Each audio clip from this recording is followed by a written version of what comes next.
Assalamualaikum warahmatullahi wabarakatuh. Tabipun. Perkenalkan, nama saya Tusi Siti Rehani dengan NPM 23010300074. Di sini, saya akan mempresentasikan tentang tahap perencanaan dan pengembangan media pembelajaran di SD atau MI. Tujuan dari presentasi saya ini adalah agar kita sebagai calon guru madrasah ibtidaiyah mampu memahami langkah-langkah dalam menyusun dan mengembangkan media pembelajaran yang ada di SD atau MI, agar media tersebut dapat dipergunakan secara efektif dan memberikan kebermanfaatan kepada siswa. Pengertian dari media pembelajaran. Media pembelajaran adalah alat bantu yang berfungsi untuk menyampaikan pesan dari guru ke siswa.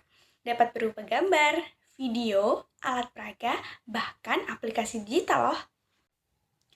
Alasan pentingnya media pembelajaran di SDMI digunakan dengan cara efektif. Yang pertama, untuk meningkatkan pemahaman konsep pada siswa.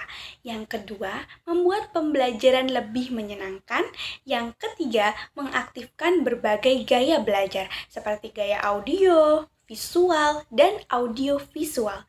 Nah, dengan menggunakan media juga dapat menghemat waktu dalam mengajar. Kemudian, tahap perencanaan media pembelajaran yang pertama, analisis kebutuhan pembelajaran atau analisis kebutuhan siswa.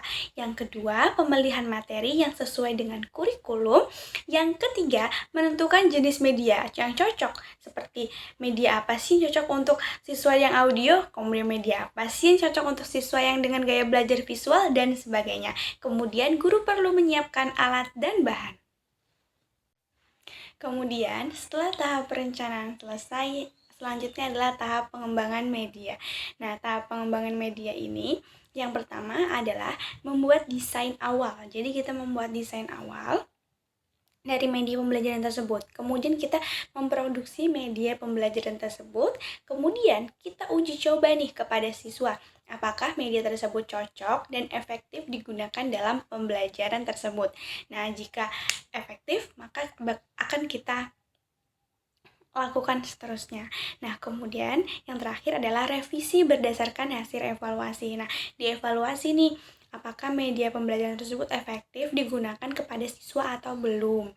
Nah, dengan adanya evaluasi dapat memperbaiki kesalahan-kesalahan yang terdapat pada media pembelajaran tersebut. Kemudian, evaluasi media pembelajaran. Apakah media tersebut sesuai dengan tujuan pembelajaran? Nah, itu tujuannya. Kenapa adanya evaluasi dalam media pembelajaran? Yang kedua, apakah media pembelajaran tersebut menarik dan mudah digunakan untuk siswa? Nah, kemudian yang ketiga adalah apakah sesuai dengan usia dari siswa SD atau MI. Jadi, media pembelajaran itu harus sesuai dengan usia siswanya. Kemudian media pembelajaran itu harus menarik dan mudah digunakan oleh siswa di SD atau MI. Dan media pembelajaran itu tentunya harus sesuai dengan tujuan pembelajaran. Selain itu, penggunaan media pembelajaran itu harus disesuaikan dengan fasilitas yang ada di sekolah tersebut. Jika sekolah tersebut tidak memadai dalam menggunakan media pembelajaran yang berbasis teknologi, jadi kita tidak bisa untuk memaksakan hal tersebut. Nah, sebagai guru kita harus cerdas dalam memilih media pembelajaran.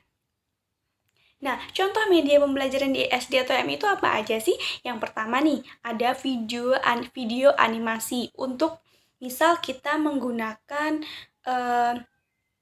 kita sedang belajar tematik dengan tema lingkungan. Nah, itu kita bisa menggunakan video animasi yang berbau dengan lingkungan. Nah, yang kedua itu ada misal media pembelajarannya contohnya alat peraga. Nah, alat peraga misal dari alat peraga perkalian dari karton atau alat peraga perkalian dari ular tangga. Nah, itu media pembelajarannya bisa sambil kita gunakan sambil bermain. Nah, yang ketiga itu media digital interaktif. Itu biasanya ada pada sekolah-sekolah yang sekiranya memang fasilitas di sana sudah memadai seperti itu, menggunakan media digital interaktif. Nah, tips praktis penggunaan media pembelajaran untuk guru adalah yang pertama nih, guru-guru harus menggunakan alat yang mudah ditemukan. Jadi kita harus menggunakan alat yang mudah ditemukan dan tidak mempersulit diri kita sendiri. Karena media pembelajaran pada dasarnya digunakan untuk mempermudah, bukan mempersulit. Yang kedua, libatkan siswa dalam prosesnya. Kemudian yang ketiga, gunakan konteks lokal yang familiar. Misal, menggunakan hal-hal yang sudah familiar dari siswa atau kita sendiri. Kemudian kita padukan dengan media digital dengan media pembelajaran yang konvensional. Jadi kita harus tetap terus mengikuti perkembangan zaman, tapi kita harus menyesuaikan dengan kemampuan kita sebagai guru. Oke. Kesimpulannya adalah media adalah jembatan kreativitas dan pemahaman. Terima kasih atas perhatiannya. Mohon maaf bila ada kesalahan. Kalau misal ada pertanyaan, silahkan taruh di kolom chat. Nanti insya Allah akan saya jawab.